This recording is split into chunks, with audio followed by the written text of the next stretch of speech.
다 같이 설교 제목 한 목소리로 읽어보겠습니다. 시작. 사명의 바통 터치라는 제목으로 은혜 나누겠습니다. 우리는 흔히 이 여호수아 하면 청년의 이미지나 또 청장년의 건강한 젊은 그런 이미지를 가지고 있습니다. 그런데 오늘 본문 1절은 이렇게 시작하고 있습니다. 여호수아가 나이가 많아 늙음에.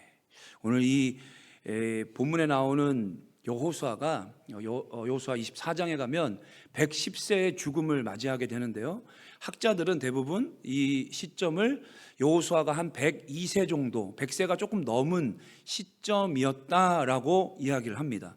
그러니까 이 말은 무슨 말이냐면, 지금까지 우리가 같이 살펴보았듯이 여호수아가 7년 동안 여호수아 가나안 정복 전쟁을 용감하게 잘 수행해 오지 않았습니까? 그런데 이제 어떤 시점이 되었냐면, 우리식으로 말을 한다면 은퇴할 나이, 이제 더 이상 전쟁에 참여하여서 진두지휘하고 또 전쟁을 싸워나가야 하는 그러한 나이가 지났다라고 이야기하고 있는 것입니다. 그런데 오늘 1절 말씀은 또 다른 현실적인 상황을 계속해서 이야기하고 있습니다. 이렇게 얘기합니다. 여호수아가 나이가 많아 늙음에 여호와께서 그에게 이르시되 너는 나이가 많아 늙었고 얻을 땅이 매우 많이 남아 있도다 라고 얘기합니다. 거점 지역을 확보한 거예요. 7년 동안 많은 도시와 성들을 함락을 한 거예요. 거점 지역 중요한 도시를 다 함락을 했지만 지금 뭐라고 얘기하고 있냐면, 아직 앞으로 정복해야 되는 땅이 매우 많이 남아 있다라는 것입니다. 그러므로 오늘 여호수아에게 명령하시는 것이 무엇이냐면, 한번 따라 하시겠습니다. 선분배, 후정복 하라고 사명을 전달하게 하시는 것입니다. 그러니까 앞으로 차지해야 할 땅이 많이 남아 있는데 여호수아는 나이가 많이 들었고 이제 그걸 감당할 수 없으니까 어떻게 하는 거예요? 오늘 설교 제목이죠. 사명의 바통 터치를 하는 거예요. 먼저 땅을 거점 지역으로 해서 나눠주고, 지파별로 나눠주고, 지파별로 어떻게 하라는 겁니까? 그 사명을 계속해서 이어갈 수 있도록 사명의 바통 터치를 하라라고 말씀하시는 내용이 오늘 본문의 내용입니다. 그런데 이 사명의 바통 터치가 이루어질 수 있는 교회가 되는 것이 참 중요하고 참 복 있는 교회라고 우리가 말할 수 있는데요, 그 이유는 우리가 역사를 통해서 알 수 있습니다. 유럽 교회를 보면 지금 현재 잘 알 수 있는데요, 유럽에 수많은 교회는 성도님들이시니까요, 할렐루야, 교회는 성도님들이시니까요, 교회당이 수많은 교회당이 있는데 이 교회당이 현재 어떻게 사용되어지냐면 문화재로 사용되어진다든지 화려한 건축물, 미술을 이렇게 볼 수 있는 관광지, 그래서 관광객들이 이렇게 오는 그런 곳으로 전락해 버렸다는 것입니다. 심지어는 더 안타까운 얘기는 이 세속적인 장소로, 그러니까 아주 큰 교회나 화려한 건축물이 아니면 이게 세상에 팔려서 이 건축물이 세속적인 곳으로 사용되어지고도 있는데요, 제가 유럽은 아니지만 유럽의 문화가 있는 호주에서 제가 직접 경험한 바로는, 제가 처음에 유학을 갔을 때 어느 분이 이렇게 따르케타를 이렇게 나눠주시더라고요. 근데 거기에 뭐라고 써 있냐면 더 처치예요. 더 처치, 그 교회. 근데 이게 안타깝게도 전도지가 아닙니다. 전도지가. 그럼 전도지가 아니면 더 처치, 그 교회라는 게 뭔지 아십니까? 술집이에요. 술집. 근데 왜 더 처치라고 하냐면 그냥 인테리어를 안 바꿔요. 옛날에 그런 좀 고풍스러운 그 교회의 모습 그대로 인테리어 놔두고, 이제는 이게 참 안타까운 거죠. 건물이 팔렸으면 인테리어라고 바꿔가지고 그런 세속적인 거 사용하면 모르겠는데 이거를 이렇게 그대로 해서 더 흥미롭게 하고 이렇게 사용하고, 그런 디스코테카도 있고요, 교회들이 팔려서. 그 이유가 무엇입니까? 그 근본적인 이유는 성도님들이 믿음을 어떻게 하지 못한 거예요? 그러니까 우리 유럽 교회는 바통 터치를 하지 못한 거예요. 왜냐하면 사명의 바통 터치는 곧 신앙의 전수 아니겠습니까? 신앙을 전하는 것 아니겠습니까? 그런데 이것이 이루어지지 않으니까 안타깝게도 이런 일들이 역사를 통해서 우리가 발견하게 된다는 것입니다. 그러나 우리 대한민국, 우리 한국 교회는 아직 기회가 있는 줄로 믿습니다. 이게 감사한 것이어야 되는 거예요, 저희한테. 왜냐하면 이제 신앙의 바통 터치를 잘 해가면 그런 일이 벌어지지 않을 것 아니겠습니까? 소 잃고 외양간 고치는 격이 되는 것보다 우리가 지금 이런 말씀을 통해서 신앙의 전수, 사명의 바통 터치가 잘 이루어지는 우리 아르헨티나 순복음교회가 되시기를 예수님의 이름으로 축복합니다. 그러니까 좀 더 구체적으로, 그렇다면 왜 사명의 바통 터치가 구체적으로 중요한지 오늘 말씀의 은혜를 더 나누기를 원하는데요.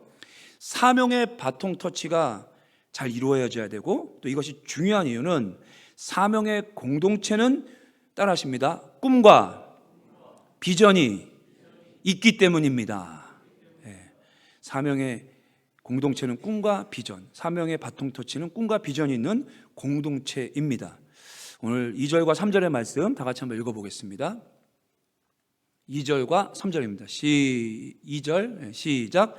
이 남은 땅은 이러하니 블레셋 사람의 모든 지역과 구슬 족속의 모든 지역 곧 애굽 앞 시내에서부터 가나안 사람에게 속한 북쪽 에그론 경계까지와 블레셋 사람의 5 통치자들의 땅 곧 가사 족속과 아스돗 족속과 아스글론 족속과 가드 족속과 에그론 족속과 또 남쪽 아위 족속의 땅과 하면서 설명하고 있어요. 남은 땅이 이렇다라고 이야기를 해주고 계십니다. 근데 여기서 말하는 이 남은 땅은 2절에 이러하니라고 하는 이 땅의 이 크기를 얘기해 주시는데, 이 땅의 크기는 하나님께서 약속해 주신 이 가나안 땅의 이 남은 땅의 미정복 상태의 땅은 아직 전체 땅의 70% 이상이었습니다. 그러니까는 지금 7년 동안 얻은 땅은 30%에서 뭐 한 그 정도 40 많이 잡으면 40% 될까요? 그 정도만 땅을 정복한 거예요. 그리고 아직도 차지할 수 있는, 차지해야만 하는 약속이 남아 있다라는 것을 이 땅의 내용을 이야기하시면서 보이잖아요. 그 땅이 어떤 땅인지, 어떤 좋은 땅인지를 이렇게 보게 하시고 알게 하시면서, 중요한 것은 무엇이냐? 아까 말씀드린 대로 선분배 후 정복이라는 사명을 허락해 주시면서, 이 사명은 곧 무엇이냐?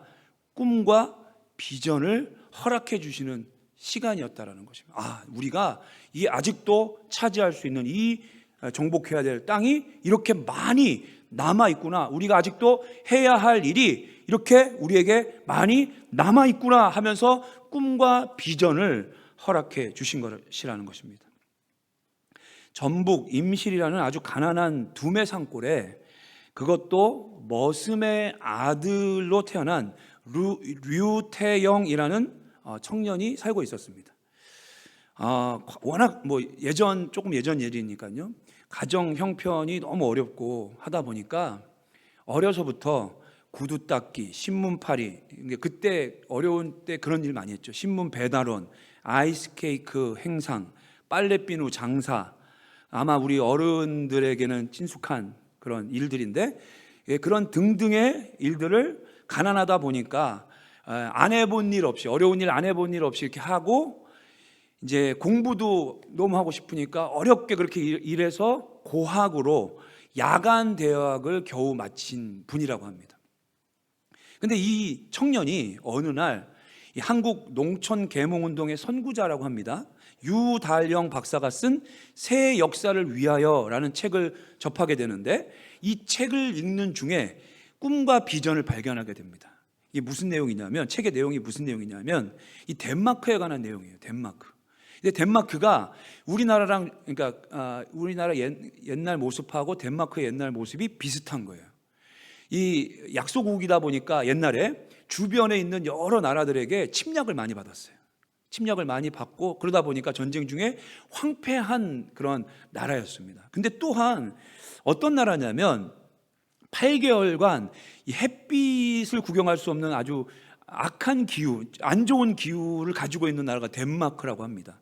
그런데 이 나라가 꿈을 가지고 뭔가를 열심히 했는데 그게 뭐냐면 농촌 운동을 일으켜요. 농촌 뭐 협동조합 운동도 세우고 뭐 이런 일들을 막 벌이면서 이제 이 나라가 어떤 나라가 되냐면 세계 최고의 농촌 복지 국가가 되는 그런 역사를 만들어냈는데, 이런 새 역사를 우리 한국도 이뤄가야 되지 않겠느냐 하는데 가슴이 뛰는 거예요. 왜 가슴이 뛰냐면 두메산골에서 그것도 어려운 머슴, 그러니까 이 머슴인데 농부인데도 머슴인 거예요. 소장농 같이 막 그렇게 일을 한 거죠. 그러니까 그 어려운 상황에 살았으니까 또 주위에 그 당시 농촌, 지금이야 농촌이 예전 같지 않아서 뭐 살기 좋은 곳이 농촌이 됐지만 너무 힘들고 가난하고 어렵고 막 그런 형편을 보면서 또 그런 상황 속에 커가다 보니까 이 책이 너무 가슴이 뛰는 거예요. 우리 대한민국도 덴마크처럼 황폐한 땅이라 할지라도 악천후라 할지라도 우리는 더 좋지 않냐, 우리도 덴마크처럼 좀 농촌이 잘 사는 나라가, 잘 사는 곳이 되었으면 좋겠다. 그런 자기의 어려서부터의 그런 궁핍과 그런 부족함 때문에 이게 참 좋은 거죠. 어떻게 보면 궁핍과 어려움이 오히려 자에게 비전이 된 거예요. 우리 농촌도 잘 사는 곳, 행복한 곳이 됐으면 좋겠다. 할렐루야. 그래서 그 마음이 뛰면서 이제 어떤 생각이 드냐면 하나님께 믿음의 사람이다 보니까 기도를 하게 된 겁니다. 하나님, 덴마크에 제가 가서 배우고 이것을 배워오고 싶습니다. 그러니까 유학하고 싶다라는 마음이 생긴 거예요. 근데 여러분, 그 당시에 유학은 쉬운 게 아니잖아요. 지금도 유학 보내기가 쉽지 않은데 그때는 더 힘들었죠. 더군다나 이분의 형편과 처지는 겨우 고학으로 야간대학교 졸업하신 분이 유학을 꿈이라도 꿀 수 있는 형편이 아니잖아요. 그래서 기도한 거예요. 하나님, 그런데 꼭 이 꿈을 이루고 싶습니다. 정말 우리 이 일을 하고 싶습니다. 하나님 도와주세요. 그렇게 새벽 기도를 하는데 그런 생각이 딱 번뜩 들더랍니다. 어떤 생각이 들었냐면, 한번 덴마크 국왕에게 편지 한번 써볼까? 라는 생각이, 여러분 기도할 때 드는 생각이 굉장히 중요합니다. 여러분 특별히 여러분 기도할 때 하나님 앞에 간절히 주님을 바라보고 있을 때 그 생각이 딱 드는 게 중요한 거예요. 들었어요. 덴마크 국왕에게? 그 당시에 이 덴마크 국왕이 프레드릭 9세였는데 이걸 실행에 옮깁니다. 그래서 편지를 씁니다. 프레드릭 국왕 폐하, 저는 한국 농촌을 살리고 싶은 꿈을 가진 청년입니다. 정말 덴마크가 정말 농촌 이 부흥을 일으켜서 명실상부한 세계 최고의 농업 국가가 되었는데, 우리 대한민국도 그런 나라가 되기 위해서 내가 가서 공부해야겠습니다. 근데 문제는 돈이 없습니다. 그 얘기를 한 거예요. 뭐 얘기를 솔직하게 써야죠. 그냥 나를 초청해 달라고, 내가 가서 공부할 수 있게 해달라고. 그래서 이렇게 나를 하면 난 내 개인을 위한 게 아니라 우리 나라를 위해서 내가 이거 사용할 것이고, 나중에 덴마크하고 우리 양국에 좋은 일이 일어날 것입니다. 이 일로 인해서 설득 이렇게 하면서 편지를 딱 써가지고 그 대사관에다 그냥 붙여버렸어요. 주위에 있는 모든 지인들이 그렇게 얘기했습니다. 어떻게 보면 당연한 얘기죠. 야, 어떻게 바쁜 일정이, 정말 수많은 일이 있는 이 덴마크 국왕이, 프레드릭 국왕이 그 편지를 받아볼 수나 있겠느냐. 우리 이렇게 생각할 거 아니에요? 받아볼 수나 있겠느냐. 그것도 자국 국민도 아니고 먼 나라 어떤 한 청년이 그게 보낸 편지인데 그게 도착한다고 들어주겠느냐. 야, 너무 기대하지 마라. 뭐 이렇게 어떻게 보면 위로하는 말일 수도 있겠죠. 기대 너무 하지 마라 라고 얘기하고, 그래 뭐 그럴 맞는 말이네 라고 생각하려고 하는 순간 편지가 도착합니다. 답장이 도착합니다. 40일 후에 정확하게 덴마크 국왕의 보좌관으로부터 편지가 오는데 이렇게 써 있었습니다. 국왕께서 당신의 편지에 깊은 감명을 받으셨습니다.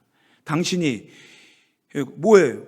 정말 나라를 위해서 내가 쓰임받기 원한다는 게 감동이 된 거예요. 국왕 입장에서 볼 때는 대통령 같은 위치 아닙니까? 이 위치에서는 야, 나라를 위해서, 조국을 위해서 이런 젊은이가 있다는 게 너무 멋있는 거예요. 우리 아르헨티나 순복음교회 성도님들의 삶에 정말 우리의 꿈이 우리의 공동체를 넘어서서 정말 사회도 살리고 정말 이 나라를 살리는 멋진 꿈을 하나님 앞에 받으시기를 예수님의 이름으로 축복합니다. 멋있잖아요, 멋있잖아요. 그러니까 뭐 감동을 받고 오십시오. 당신이 우리나라 공부할 수 있도록 비행기표, 학비, 생활비 전체를 책임지겠습니다. 당신의 꿈을 이루시기를 바랍니다. 하고 편지가 딱 온 거예요. 그래서 이제 류태영 박사님은 덴마크 가서 이제 기적과 같은 하나님의 은혜로 공부를 하고, 그 다음에 히브리 대학, 그 다음에 이스라엘 히브리 대학교 가서 거기서도 최초로 박사 학위를 받아서 이제 고국에 유학 마치고 돌아와서 여러분 잘 아시는 새마을 운동에 큰 중요한 역할을 감당합니다. 뭐 키부츠라는 모델이 있는데 이 실질적인 그 모델을 가지고 와서 뭐 여러분 잘 아시는 비닐하우스 보급, 그리고 뭐 품종 개량, 그리고 집단 농장, 뭐 이런 조합, 이런 것들을 실질적으로 만들어내서 사랑하는 성도 여러분, 우리나라 농촌이 그때부터 이렇게 부흥하고 잘 사는 나라로 성장할 수 있는 일에 이 류태영 박사님이 큰 공여를 했다라는 것입니다. 할렐루야. 사랑하는 성도 여러분, 잠언서 29장 18절은 현대인의 성경 버전으로 우리에게 분명하게 말씀하고 있습니다. 한번 따라 하실까요? 꿈이 없는 백성은 망할 수밖에 없으나. 자, 이게 무슨 말입니까? 꿈이 없는 백성은 망하지만 반대로 꿈이 있는 백성은 망하지 않는 줄로 믿습니다. 하나님께서 그 말씀 우리에게 분명하게 얘기하시는 거예요. 이 땅을 살아가는 이유가 있어야 된다는 거예요. 그냥 사는 삶이 아니라는 거죠. 이 땅을 살아갈 때 분명한 하나님이 우리에게 허락해 주시는 꿈이 있는데, 이 꿈을 다 기도 가운데, 말씀 가운데, 하나님을 바라보는 가운데 하나님이 허락하시는 이 묵시, 꿈을 발견하시고 받을 수 있는, 구체적으로 받을 수 있는 저와 여러분 되시기를 예수님의 이름으로 축복합니다. 그러면 살아요. 왜요? 내가 이것을 위해서 살아야 되는구나. 내가 이런 목적으로 살지. 이것이 내 가치가 되고 의미가 되는 것입니다. 얼마 전에 한국의 나름 유명한 한 경제학 박사님의 인터뷰를 이제 기독교 방송에서 보게 되었는데, 이분이 이 경제학 박사님에 대해서 정책을 만들고 이런 일을 하기 전에 의사 선생님이셨대요. 그래서 그것도 잘 나가는 의사 선생님이셨대요. 근데 이제 이 사실을 아는 그 진행자가 물어봅니다. 아니, 예전에는 잘 나가는 그 의사 선생님이었는데 한국은 이제 이 경제학 박사 이런 게 또 힘든 일이고 뭐 그렇게 돈을 많이 벌 수 있는 일은 상대적으로 아니잖아요. 그러니까 어떻게 이런 일을 이렇게 전향을 하고 직업을 바꾸고 일을 하시게 되었습니까? 라고 했더니 이렇게 얘기하시더래요. 제가 예전에 의사의 일을 하기를 원했던 것은 정말 사람의 생명을 이렇게 살리는 일이니까 이게 얼마나 귀한 일입니까? 맞지 않습니까? 그래서 제가 그 일을 선택하고 그 일을 했는데, 어느 날 이 크리스찬이다 보니까 뭐 책도 읽고 공부도 하고 또 말씀을 듣다 보니까 꿈이 생긴 거예요. 어떤 다른 꿈이 생겼냐면, 이 의사 선생님 일도 훌륭하고 너무 귀한 일인데, 생명을 살리는 귀한 일인데, 어느 날 보니까 경제 정책을 잘 세우면 나라가 잘 되는 거예요. 그럼 여러분, 나라 경제 정책이 안 돼서 아까 같이 정말 힘들고 가난과 저주 같은 삶을 살아가는 사람들이 살아난다면 이거처럼 귀한 일이 또 어디 있겠냐라는 마음이 또 확 이렇게 들어오게 된 거예요. 그래서 이것도 귀한 일이지만 나에게 또 하나님이 이 길로 인도하신다라는 확신이 들어서 내가 경제 정책을 잘 이렇게 개발하고 만들고 이거 할 수 있는 사람으로 내가 쓰임 받을 수 있다면 우리나라 많은 사람들을 살릴 수 있는 일에 내가 일조를 할 수 있지 않을까. 뭐 대단한 일이 아니라 일조만 하면 되는 겁니다, 여러분. 대단한 일을 하려고 하지 마세요. 일조를 내가 할 수 있지 않을까라는 이 꿈과 비전이 딱 오면서, 그래서 지금은 마지막에 이렇게 얘기해요. 돈은 예전보다 많이 못 벌지만 저는 행복합니다. 할렐루야. 사랑하는 성도 여러분, 무엇이 우리 가슴을 뛰게 하고 무엇이 우리가 살아갈 이유입니까? 정말 돈을 버는 것도 이유가 있어서 돈을 버는 것 아니겠습니까? 이유 없이 돈 버는 거는 없어요. 그죠? 근데 돈을 벌어서 귀한 일에 가정을 건사하고 또 하나님이 정말 우리는 크리스찬들이니까 이 땅에 죽어가는 영혼들 위해서 구제하고 또 사랑을 전하고 또 복음을 전하는 일에 우리가 이 귀한 물질을 사용해야 될 줄로 믿습니다. 목적이 있는 거 아닙니까? 이 목적이 우리 아르헨티나 순복음교회 성도님들의 삶 속에 분명해져서 하나님이 말씀하시는 그 말씀으로 인하여 내 마음이 내가 이렇게 쓰임받을 수 있구나라는 구체적인 그런 비전과 꿈이 더욱 분명해져서 행복한 그리스도인들 되시기를 예수님의 이름으로 축복합니다. 하나님은 꿈과 비전이 있는 백성이 산다고 말씀을 하시는 것입니다. 그러므로 우리에게는 분명히 이 비전이 있어야 되고요. 이 비전을 바통 터치해야 되는 겁니다. 그래야 우리도 이 비전으로 살 때 행복하고 우리 사랑하는 자녀들도 그 비전으로 말미암아 꿈으로 말미암아 사명으로 말미암아 살아가야 되면 내가 왜 살아가야 하는지를 알므로 말미암아 행복한 우리 자녀들이 또한 될 줄로 믿습니다. 그래서 이 사명의 바통 터치는 그런 의미에서 정말 중요하다라는 것입니다. 그런데 조금만 더 나가서 우리 모두가 이 사명을 잘 감당하는 교회가 되고 또 이 사명의 바통 터치를 잘 이어가는 교회가 되려면 한번 따라 하시겠습니다. 힘든 사명의 자리에서 하나님의 약속을 붙잡아야 합니다. 6절과 7절의 말씀 우리 다 같이 한번 읽어보겠습니다. 시작.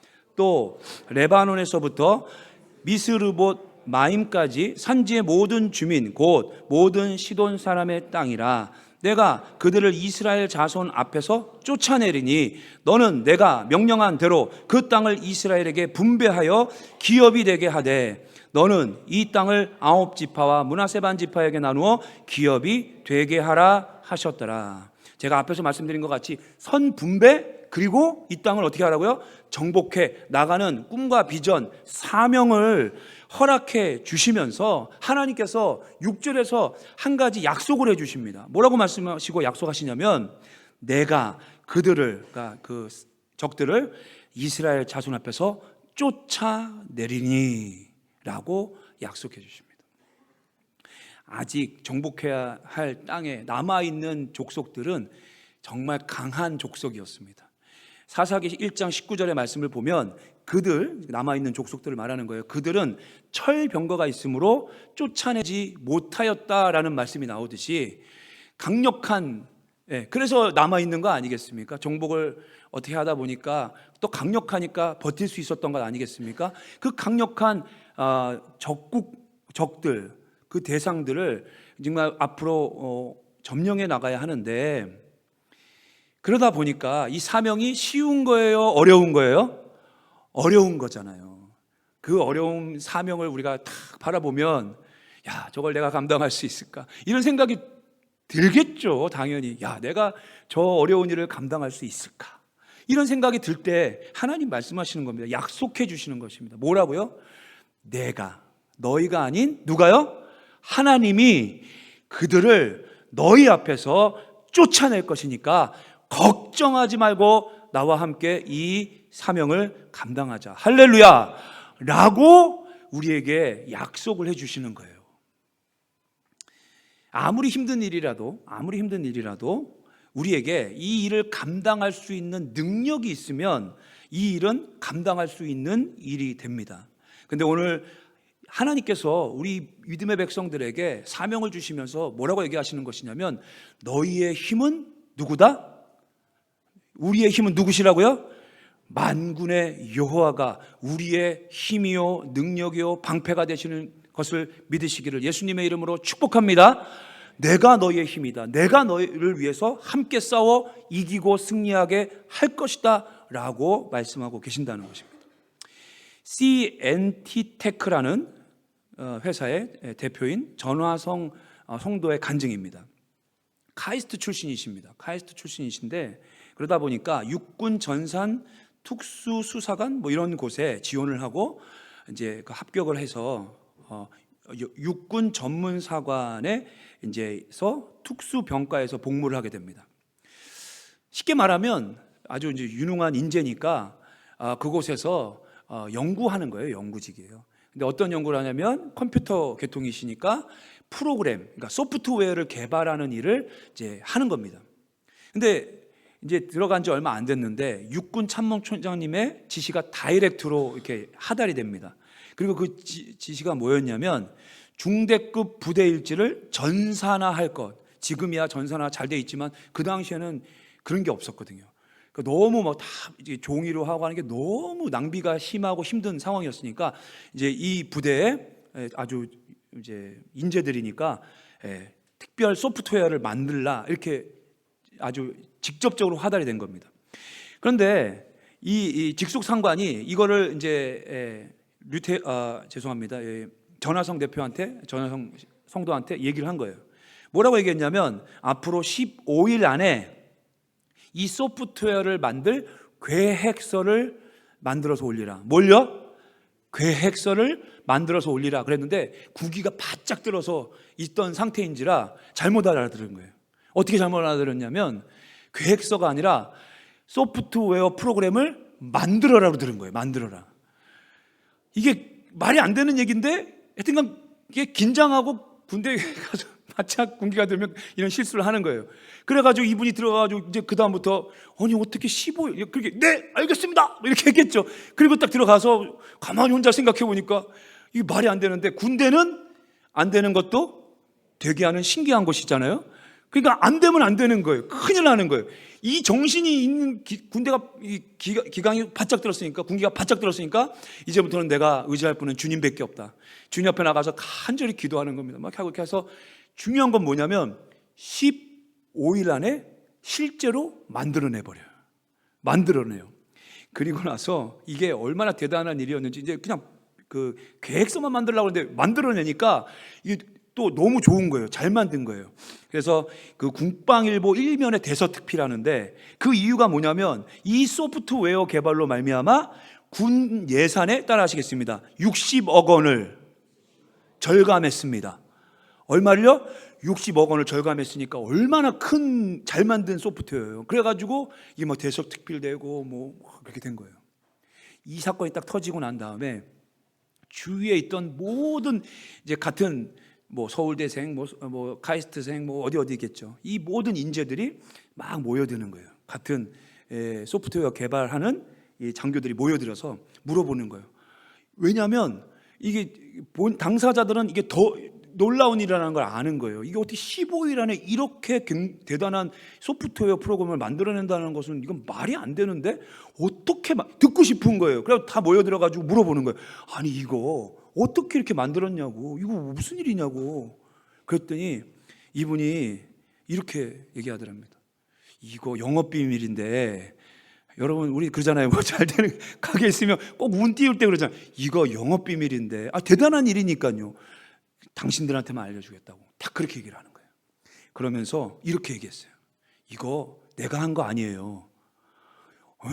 당신이 한 게 아니면 누가 베낀 것도 아니고 이게 말이 안 되잖아요.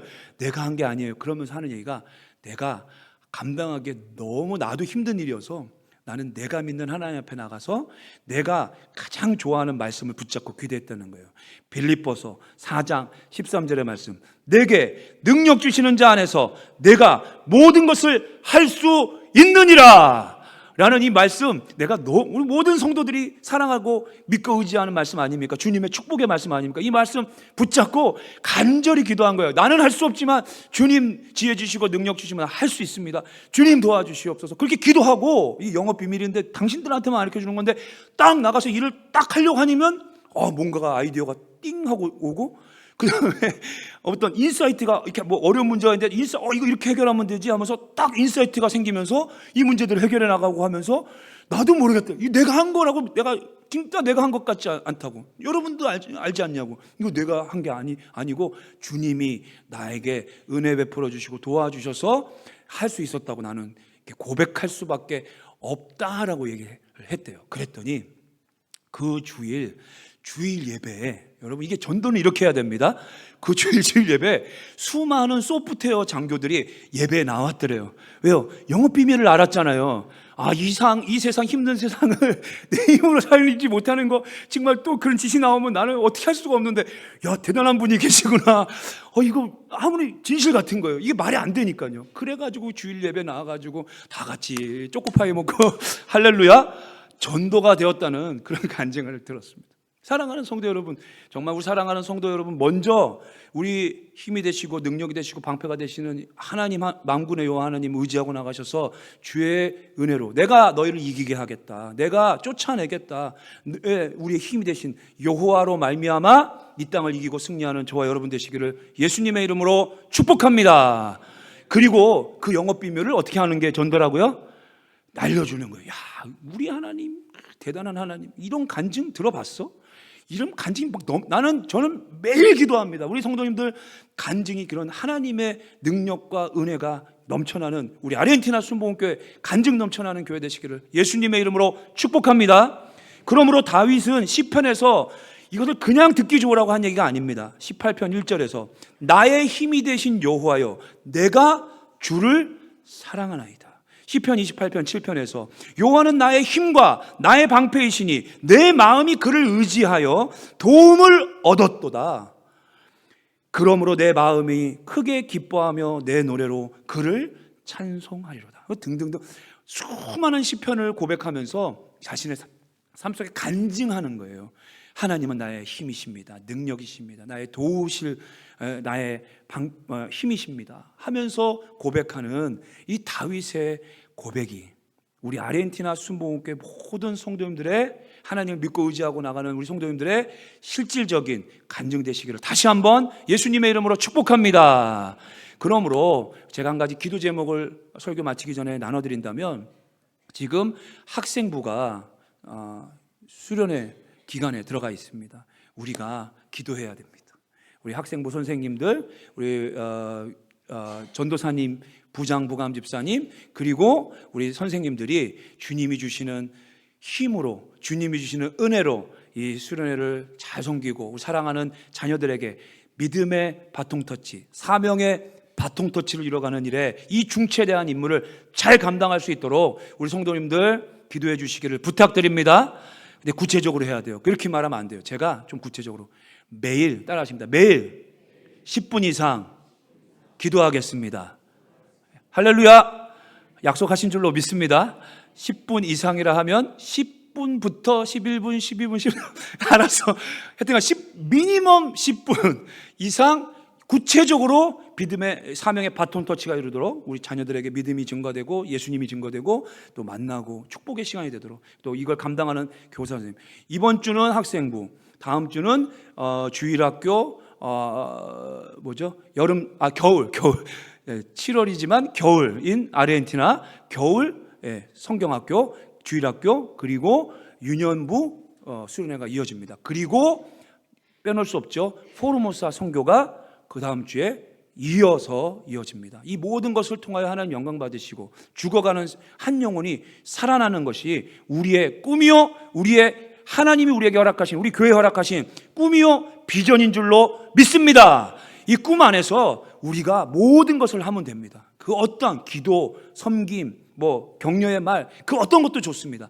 우리가 제일 중요한 건 기도 아니겠습니까? 기도해 주셔서 우리 정말 아르헨티나 순복음교회는 첫 번째 하나님이 주신 사명과 꿈과 비전으로 말미암아 매일마다 행복해지고 그 안에 가슴이 뛰고, 더 나아가서는 하나님 그냥 내버려 두지 않으신다는 것입니다. 하나님 우리에게 꿈과 비전과 사명을 허락해 주신 때에는 내가 그들을 너희 앞에서 쫓아내리라 하시면서 우리에게 위로의 말씀 주신 것 같이 주의 말씀 약속 붙잡고, 힘듭니다. 사명은 어렵습니다. 그렇지만 그 힘든 자리에서도 주의 말씀 끝까지 붙잡고 순종해 나감으로 말미암아 하나님이 쫓아내시고 하나님이 승리케 하시고 하나님이 축복하시는 놀라운 은혜를 경험하시는 저와 여러분들, 그런 멋진 믿음의 바통터치, 사명의 바통터치가 있는 멋진 믿음의 교회 되시기를 예수님의 이름으로 축복합니다. 아멘.